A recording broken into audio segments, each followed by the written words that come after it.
അപ്പോൾ ഞാനിപ്പോൾ വന്നത് നോർമലി ഞാൻ യൂട്യൂബിൽ ഷോർട്സും അങ്ങനെ വീഡിയോസെല്ലാം കാണുമ്പം തായ്ലാൻഡ് വീഡിയോസൊക്കെ ഞാൻ കൂടുതൽ കാണാൻ എനിക്ക് ഭയങ്കര ഇഷ്ടമാണ് തായ്ലാൻഡിൽ പോകാൻ. അപ്പോൾ ഞാനവിടെ കാണുമ്പോൾ ബോബ ഷേക്കൊക്കെ ഇല്ലേ, അതിൻ്റെ ബോബ സാധനം ഇങ്ങനെ തിന്നിട്ട് അതിൻ്റെ ടേസ്റ്റ് എന്താണെന്ന് എനിക്ക് അറിയണം നല്ല ആഗ്രഹമുണ്ട്. അപ്പോൾ ഞാൻ ഇങ്ങനെ വീട്ടിൽ വരുമ്പോൾ അനിയത്തിയുടെ അടുത്തൊക്കെ ഇങ്ങനെ പറയും, തായ്ലാൻഡിലെ വ്ളോഗ്സ് കാണുമ്പോൾ ഞാൻ അവളുടെ അടുത്ത് പറയും ബോബ കഴിക്കണത് എവിടെയുള്ളത്. ഇപ്പോൾ ഇങ്ങനെ ഇൻസ്റ്റയിലൊക്കെ ഫീഡ്സിലും റീൽസിലൊക്കെ കാണുമ്പോൾ നമ്മുടെ നാട്ടിലൊക്കെ ഇങ്ങനെ അതിൻ്റെ സ്പെഷ്യലായിട്ടുള്ള ഷേക്കൊക്കെ ഉണ്ടെന്ന് ഇങ്ങനെ ഞാൻ ഇങ്ങനെ കണ്ടു. അപ്പോൾ ഞാൻ പറഞ്ഞു ഇത് കുടിക്കണമെന്നുണ്ട് അങ്ങനെയൊക്കെ ഞാൻ അവളുടെ അടുത്ത് പറയും.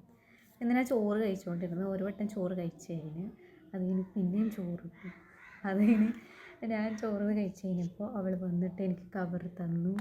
എന്നിട്ട് പറഞ്ഞു ബോബ ഷേക്ക് എന്ന് പറഞ്ഞിട്ട് ഓറിയോൻ്റെ ബോബ ഷേക്കാണ്. അപ്പോൾ ഞാൻ ഇത് കുടിച്ചിട്ട് ടേസ്റ്റ് എങ്ങനെ ഉണ്ടെന്ന് പറയാം. അപ്പോൾ ഞാൻ പറഞ്ഞു നീ ഫ്രീസറിൽ വെച്ചേക്ക്, ഞാൻ ചോറ് ഇപ്പോൾ രണ്ടാമത് ഇട്ട് വയറ് നിറഞ്ഞിരിക്കുകയാണ്, എന്നിട്ട് കഴിക്കാമെന്ന് പറഞ്ഞു. അതേ ബോബ അടി കിടന്ന് ഓടുന്നുണ്ട്. I am very excited. ചെറിയ കാര്യമാണെങ്കിലും നമ്മളിത് വീഡിയോസിലൊക്കെ കാണുന്നത് ട്രൈ ചെയ്യാന്ന് പറഞ്ഞാൽ ലക്കിയല്ലേ. കുടിച്ച് നോക്കാം. ടേസ്റ്റ് ഉണ്ട് പക്ഷെ കിട്ടിയിട്ടുള്ള സാധനം.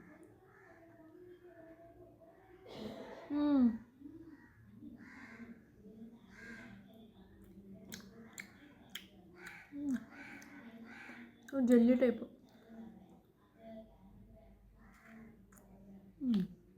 നല്ല ടേസ്റ്റ് ഉണ്ട്. ഇത് ഓറിയോൻ്റെ ബോബ ഷേക്കാണ്. ഇത്രയേ ഉള്ളൂ. ബൈ.